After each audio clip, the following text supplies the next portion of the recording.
Ladies and gentlemen, boys and girls, welcome to today's episode of Afrobeat and Comedy Entertainment. I am your host, DJ DJ DJ Kill the Vibe, and I'm here to bring you guys the 411 on what's going on. I said I'm here to bring you guys the 411 on what's going on, but before we get to that, quick disclaimer: if you're new to the channel, understand this about this channel. Everything I say is to be taken as a joke, and nothing I say is to be taken serious. Now let's get on to today's topic, you guys, and we're talking about none other than Wallo, y'all. See, when Wallo came out, I was a fan of Wallo, man. I really like what he was preaching and what he was saying, and sometimes he even motivated me, man. For real, he really did, and I respect his hustle. But then I saw this video of him going in on black business, and I could not respect that. That's one thing I can never do is respect people, black people who tear down black business. Okay? I cannot stand that. So watch this video and let me know if I'm wrong on my perspective and my take on what I'm about to say about this guy, because it's going to be two videos. You watch these videos and you let me know what you think. Okay?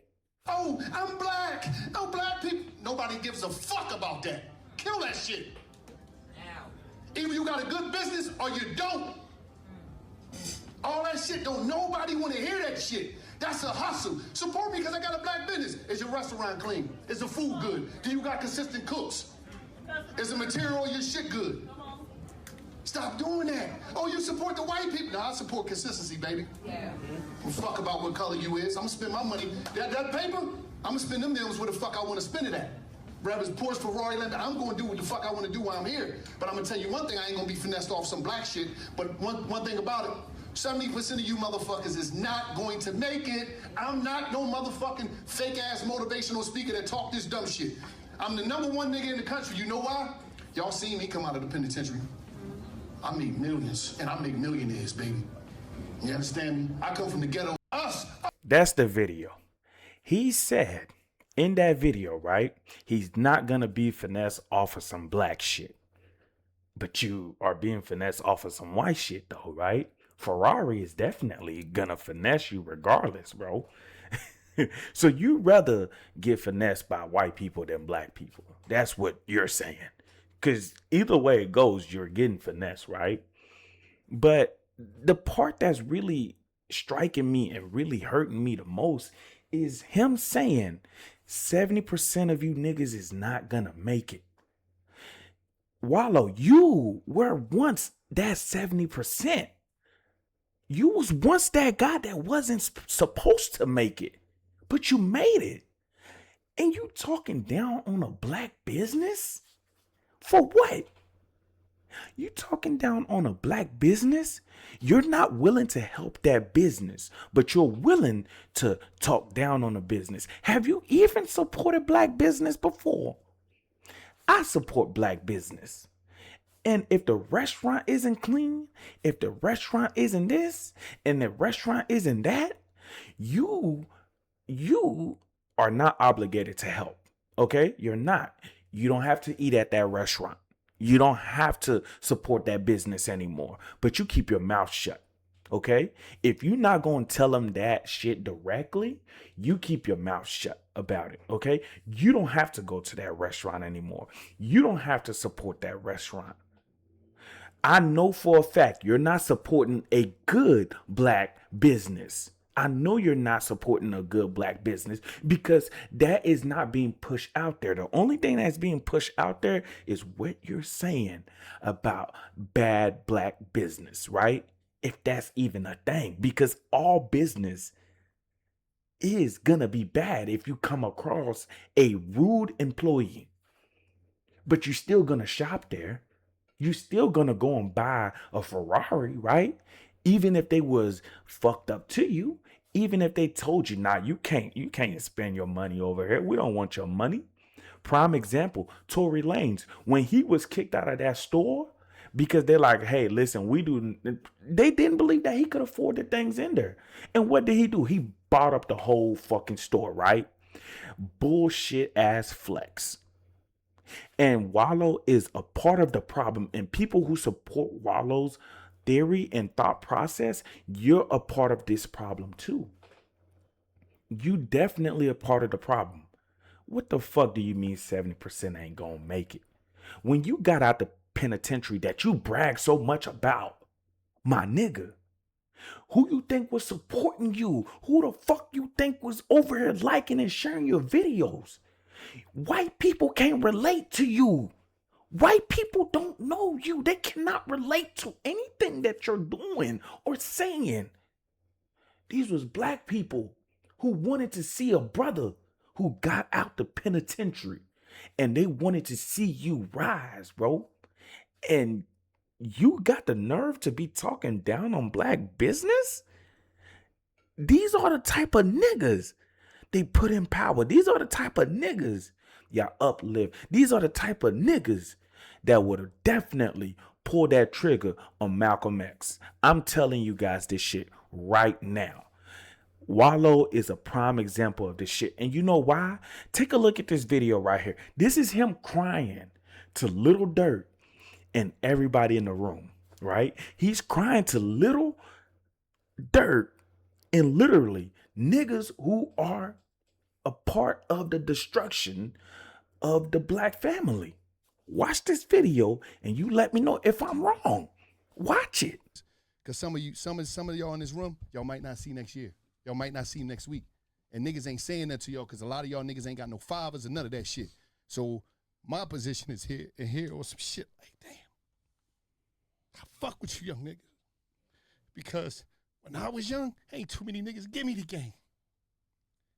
And I know you niggas ain't got no dads out here. You know? He happy a grown-ass man and he happy that his dad back.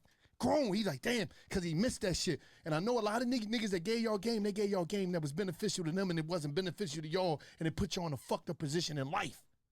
Y'all seen niggas, you know, treat your mommy like a, you know, like a sucker. So y'all got a lot of shit and it's a disconnect from the older black man and y'all just been disappointed your whole life. But for you niggas in here, who big brothers, who stepdads, who OGs is in prison that took, I try to be my best to do it for y'all and give y'all a righteous game. And this coming from a nigga that's out here winning on legit. This is the first time in my life. First time in my life. Talk to him, nigga. Bullshit. You see how he's crying and he's so emotional to a bunch of killers, wannabe gangsters. You know what? I'm not even gonna say wannabe gangster because them niggas is actual gangsters. And he's crying and pleading to these niggas to do better in life. They are grown ass men. They don't give a fuck about what you talking about, Wallo. They grown ass men. If they ain't changed when it was 14, when they ain't changed when it was 18, they not changing now, nigga. But you want to go at black business, people who want to better themselves, people who chose to get into this field and not into the street. Those are the people you want to diss, and these are the people you want to cry to? Wallo, you are a fraud. You are exactly who Oskino was saying you are. You crying to a bunch of grown-ass men who made the decision to be in the street, yo, to tear down black family, to make black mothers and fathers cry.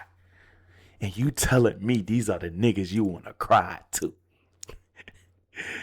You guys keep promoting these fuck niggas, dawg. For real. You guys keep promoting this shit. And that's all you're gonna ever be. Y'all gotta be able to see through the bullshit. And listen, I was once a fan of Wallo. I believe everything he was saying. I even have some of his videos. You know what I'm saying? I even have some of his videos saved on my Instagram because it was so motivational of what he was saying. But this nigga, the moment he opened up his mouth and started dissing black business, I'm like, yeah, you a problem. And then when I saw the video of him crying to Little Dirt and all them niggas in the room, I'm like, this nigga is a fraud. That's what he is. Oskino was right. This nigga is not who y'all think he is. He's still a penitentiary nigga. You crying to a bunch of thugs. And you dissing black business, people who want to do better in life, people who's trying to build generational wealth for their family. You dissing them because of one mistake that they made, right? Nah, you just trying to go off that same narrative these white people be speaking on black business. That's all it is, my nigga. You are no different, okay? You're just another puppet with a fucking hand up your ass and talking. That's it. I would say this to his face. I've never been afraid of anybody who came out of the penitentiary. What the fuck? Okay, you was in the pen. So what? So what? It don't tell me that you're tough. You survived. Okay. All it tells me is you're just another nigga that got locked up. And you say you couldn't stay out the pen. You couldn't stay out that motherfucker since you was young. You grew. Okay? It's ridiculous, man. I hate seeing shit like this. And I hate that I have to go at this nigga like this, bro.